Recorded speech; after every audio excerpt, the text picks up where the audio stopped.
Hello, welcome to When the Smoke Clears. My name is Joel. I am a recovering addict. I always like to get my podcast started out with a moment of silence followed by the serenity prayer. So, if you would, please, a moment of silence.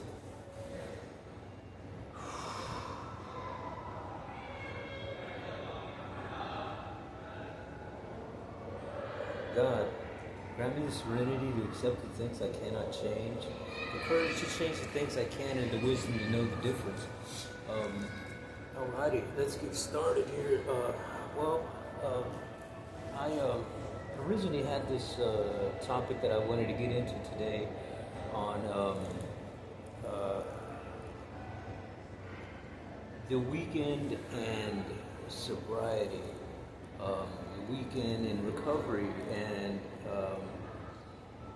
I I'm gonna get into that, but first I'm gonna start out. I had a phone call with my daughter earlier, and you know, she called me last night with an ordeal that she was having, within the family with her mother and her sisters, yada yada yada. So, um, I um, I gave her my input, I gave her my feedback, and we hung up. I sent her a text along the lines of, that I was going to pray for her, and, that, I pray that God, put, would touch her heart, her mother, her sister's hearts, with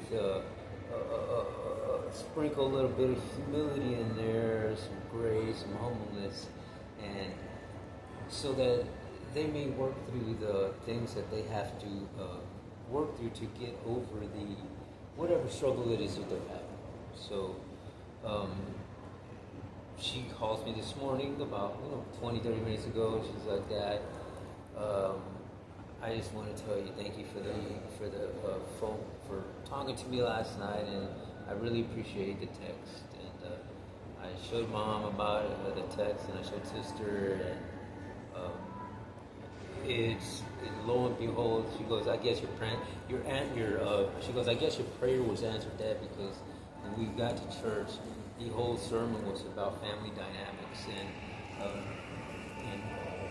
humbleness and how to incorporate that sort of thing in your life. So, higher power is real, and the higher power works if you stay engaged. And when you, as a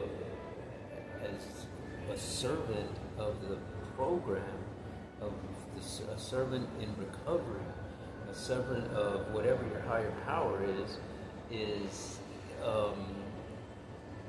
it works, and it takes effect. It's a domino effect in the sense that you don't know what your words are going to do when you speak them. You speak them, and they're going to tumble over into somebody's ear, and that's going to tumble over into somebody's ear, and so on and so forth. So you don't know how far that when you speak, your voice carries. And it can carry from here to Egypt. I mean, you don't know. You know what I mean?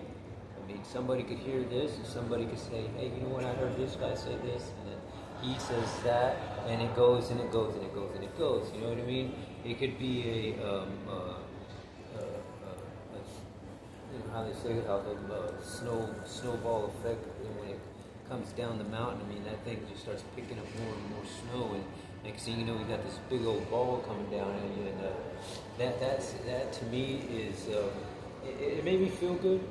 It made me feel good in a way that,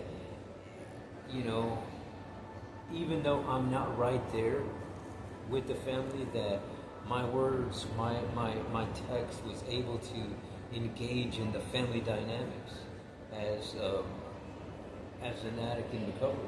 And had she called me, and I would have been still in full-blown addiction, then she may have not got that call.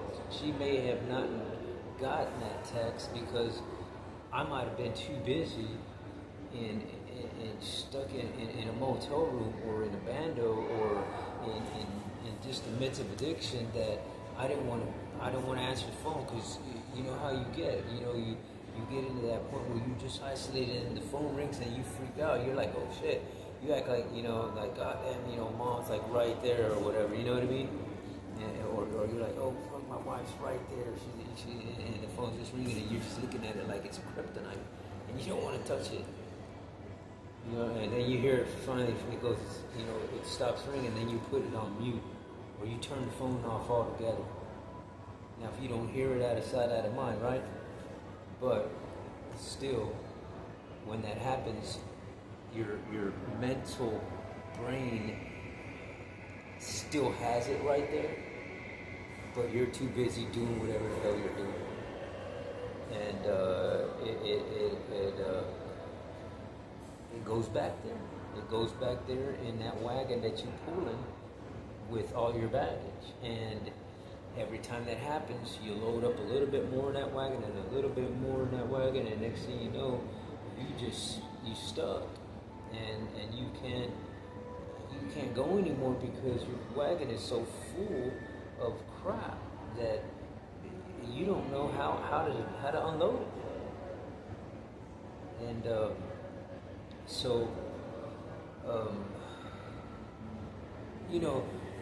my original topic was, I just wanted to share that and just to get that out there, just so that that being in recovery isn't, you're not going to lose connection with your family, because in some way, shape, or form, you're still dealing with them. And when you're dealing with them in a positive way like that, it makes you feel good, it makes them feel good, whether you're there in the same place or not. I mean, it's just a good family chemistry, and it's healthy for the addict who is in recovery, because now you know that just that little bit is something that was positive in you being in recovery. That because you are where you're at now, you still have that positive coming along, and you see where in your life that it's taken effect. And for me personally, it's that having that relationship with my daughters, that they call me all the time, and they wonder where I'm at, what I'm doing, and how I'm doing, and if I'm still good, you know what I mean? And by the grace of God, I'm happy that I get those phone calls, and I'm excited that they call me to still get advice from me and that sort of thing, because when I was in that dark place, I mean, you don't know how bad that feeling is when you know that your people are calling you and you don't answer.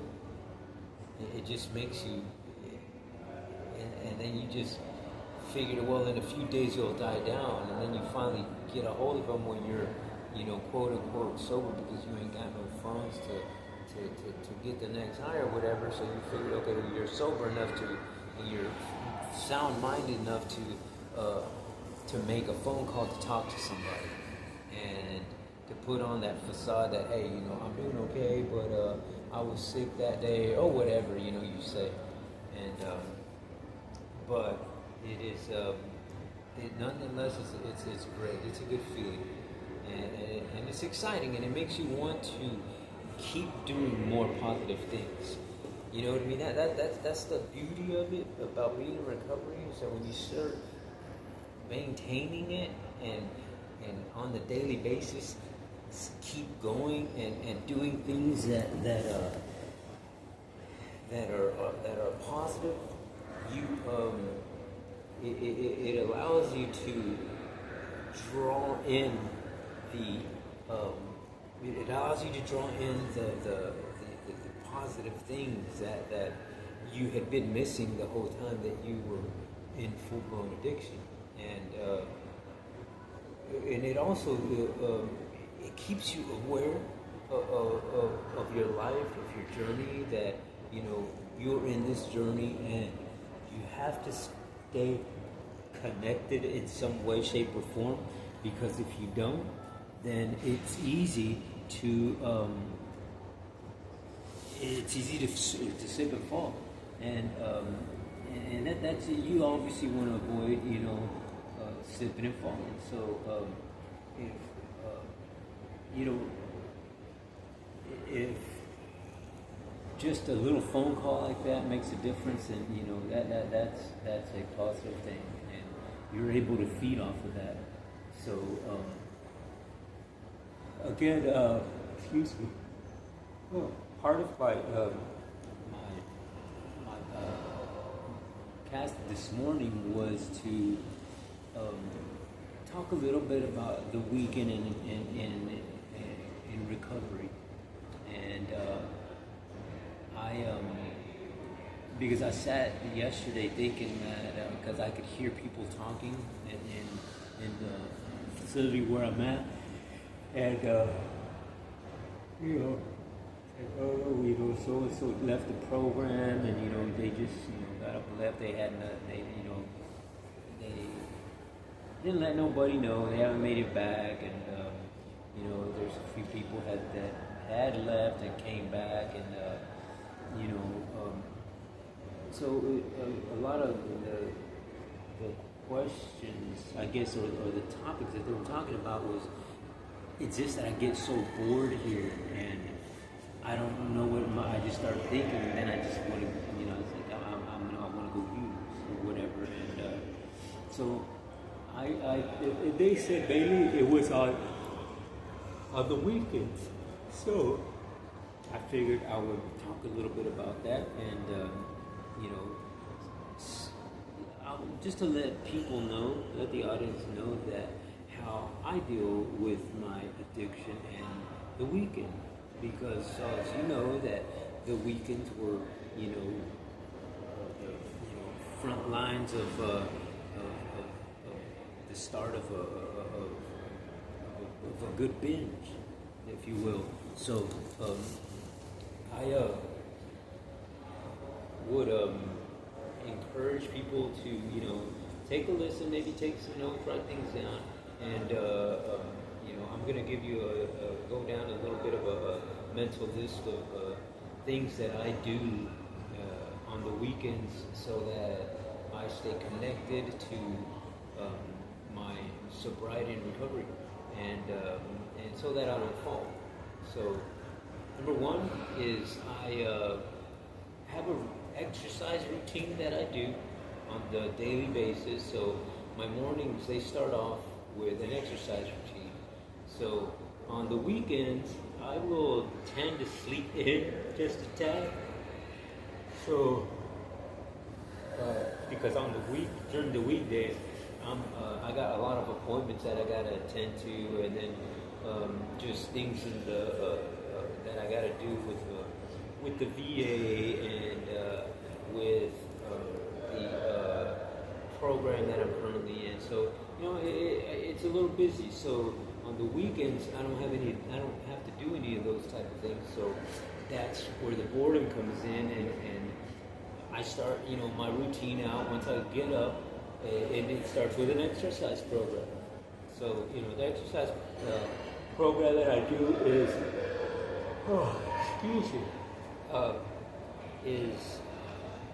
it's a 20 to 30 minute exercise and meditation, and it's nothing rigorous. It's just stretching out my body and doing some core training on a stability ball and some resistant bands, and it gets my blood pumping, it gets me up, and so once I'm done with the with that part, and I get dressed and whatever and ready for the weekend, whether it's Saturday or Sunday,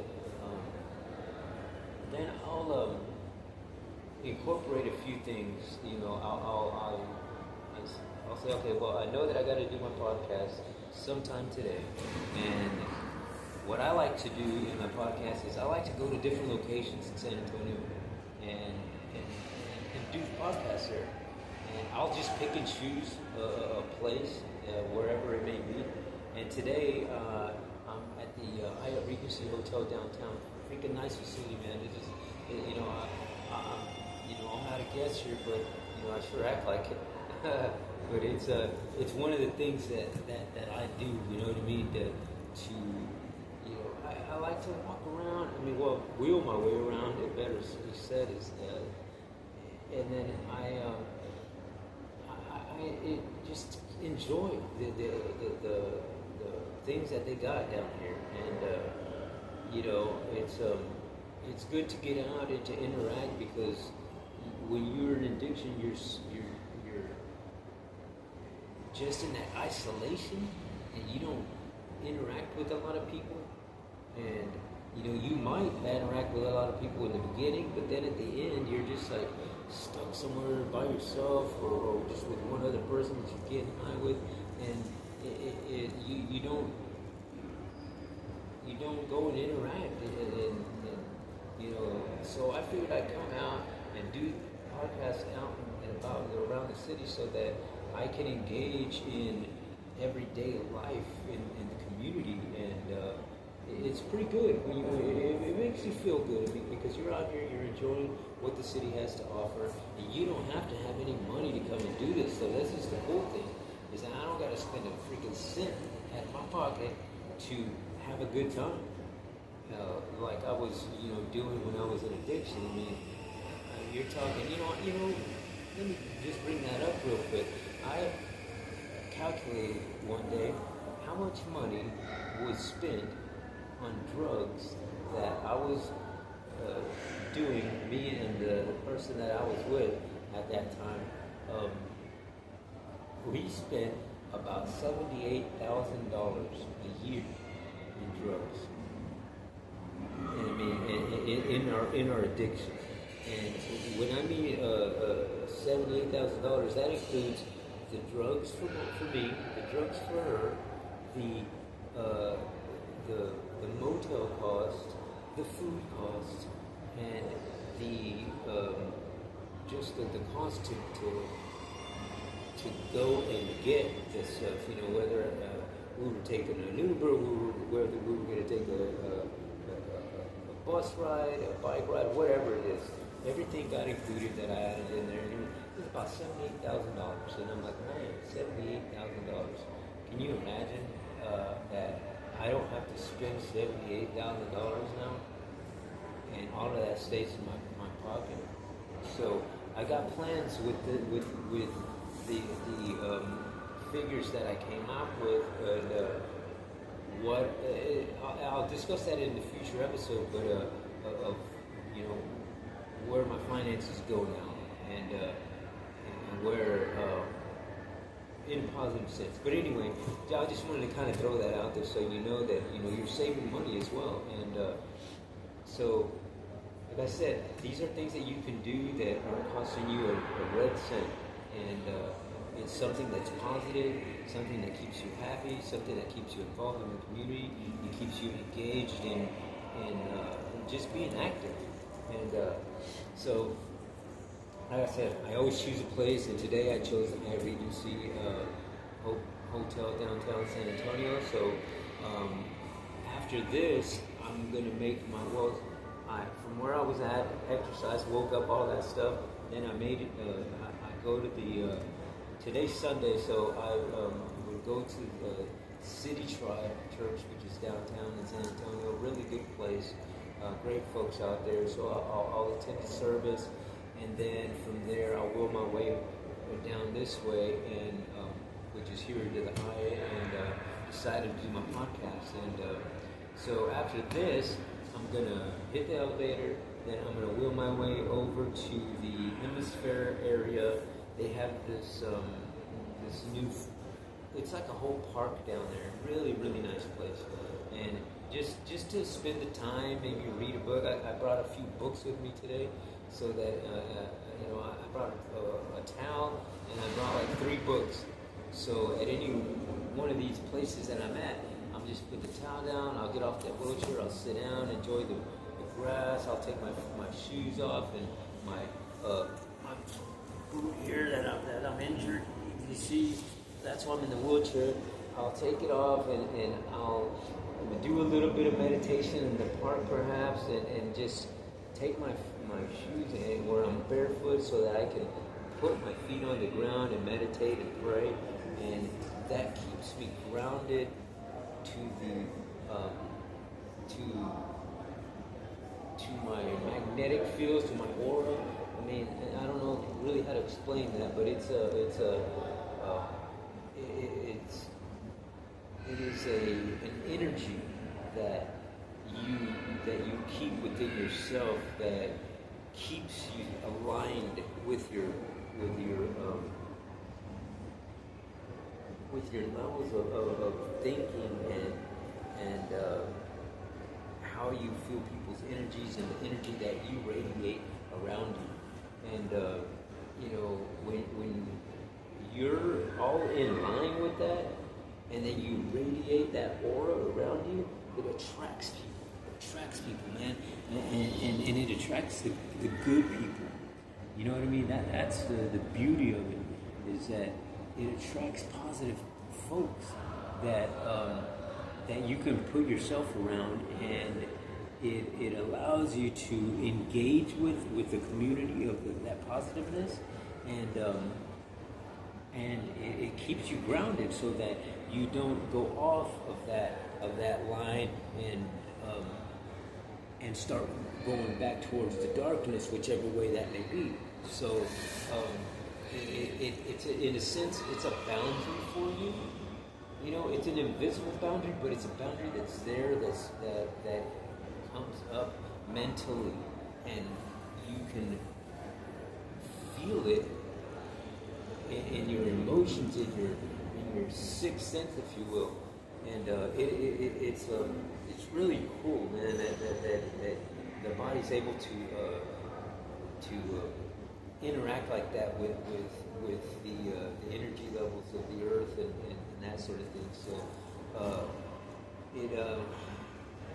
the law of attraction is amazing, and when you set yourself in that positive feed, then the levels of attraction that you get is amazing. That all these positive things come your way, and your life just gets better as you go, and the pitfalls will be less and less and less and less, but nonetheless, just don't forget that they're still there. The trick is to maintain that positiveness, that positive vibe, and that positive energy, positive aura, so that you mentally know where those boundaries are, and you're not going towards that because you know exactly where it leads you, because you've been there, you've done that. And that's the whole point of recovery, is to stay in this realm of positive energy, so that everything you have in here starts flourishing, because it doesn't just stay here, it starts doing this and this. So it's all around you. That's what's freaking cool, because when you're in the negative energy, it does nothing but this way, and it sinks you down, and it keeps going down and down and down and down and down. The positive thing to that little message right there is that it doesn't cover you. It just brings you down and down. You can still see the light above top, and know that there's always going to be a way for you to get out of that deep hole into the positive realm. Somebody will reach out and grab you, whether it's your higher power, whether it's someone like me who's talking to you, whether it's another addict in recovery. We all help each other, my brothers and sisters, and that's the good thing. And anyway, let's get back to the journey of the positive weekend in recovery. And okay, so after this, like I said, I'll go by the Hemisphere Park and enjoy the time out there, and the little things that they have. They got great things on the Riverwalk now. They got these beautiful murals that they put in. It's just cool as hell. There's just all kinds of things that you can see. And then they have a couple of. They got this museum that's right down the road. It's a Western museum. It's free to the public. It's not the only free museum, but it's nonetheless place that you can go and enjoy the historic sites and read up on things and know that where it is that you live and the history of the town. And it's there's the River Center Mall, which is over here on the other end of this hotel that I'm at. And sometimes I'll go over there and just walk around like everybody else, and just window shop in a sense, but just to enjoy the sense of walking around the community and just interacting with different people and seeing families that are just being families, and it just brings happiness to your heart when you notice things like that, when you see them, because when you put yourself in those environments, it is it's positive, and you're not sitting in that darkness of addiction somewhere. So and everything takes time here. You know what I mean? It's going to take you. You're going to burn, an hour or two at the museum. You're going to burn, an hour or two down at the little park by the Hemisphere. There's a lot of shops out there. There's a lot of little things that you can go out and engage in and see. You can still go to the Alamo, and they have this part of the Alamo that's outside of the Alamo. It's not inside, and you can go and you walk through that. It's like a little maze kind of thing, but it shows you everything and exactly the history. It's got all the things that you can read there and everything like that. So it's really cool as hell that you can go out there and experience the tourist attractions that they have there as a local, citizen, and kill time. You know what I mean? Your day goes by, and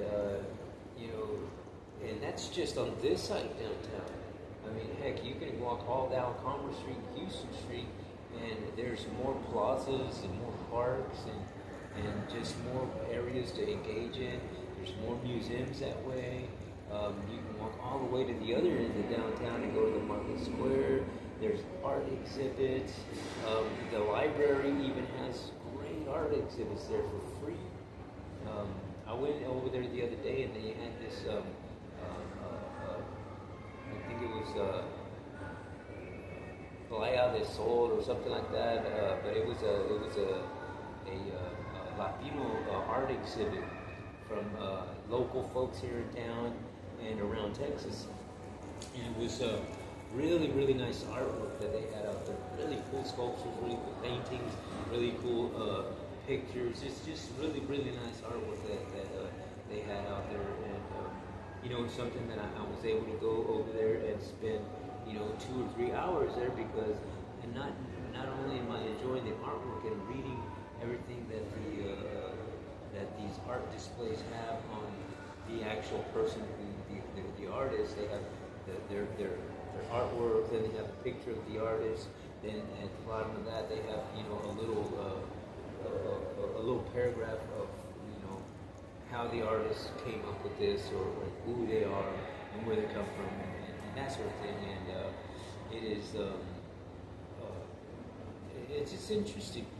It's interesting to see the dynamics of culture and the different folks that are out there enjoying all these things, and that you can be a part of it in a positive way. And so I that right there, with all those, just with the art displays, the museum over here with the Western Museum, the Hemisphere Park area, the here in the Hyatt, I wrote my way around. They got a bunch of conference rooms, and in each conference room they have different things going on. Like I went downstairs and they had this CrossFit event for folks with disabilities and stuff, and it's a competition, a CrossFit competition, and $35 to go and enjoy, to go in there and just to take up an event, you know what I mean, but it's an all-day event, so you could spend all day there, and then get back, take the bus or your car or whatever, and get back to where you back to the house, and your day's over, and it's time to go to sleep, and so you burnt up all that time, and your weekend was positive. You know what I mean? So there's plenty of things to do without having to be worried about how am I going to do this without alcohol and drugs. Because not at one point in the whole time that I do all these things was I thinking about using. You know what I mean? I wasn't. And that's honest to God truth. And, I think about my recovery all day long because, I have to be aware. But as far as, getting that feeling where I want to consume something, it doesn't. Different things are, the positive energies that I'm getting from doing all this stuff is just overwhelming, and it's satisfying enough for me. And so, I just, like I said, wanted to give you my aspect and my views and my routine, in a sense, of how I deal with addiction recovery on the weekends. So there you go. If you need any help, if you feel that you need some help and you can't find it, if you need to know where the meetings are, if you need to know how to deal with a total program, anything like that, shoot me a call, send me a text. 210-278-2619. 210-278-2619. Or shoot me an email if you want to be a guest on my podcast, maybe do a collaboration on any subject that you like, that you think that somebody might need to hear. Just give me a call, shoot me an email at joelScorp@gmail.com. That's JOELSCORPFLO@gmail.com. Well, thank you everybody for watching, and hit the like button please, and share my videos, and we'll see you. Have a good Sunday. Adios.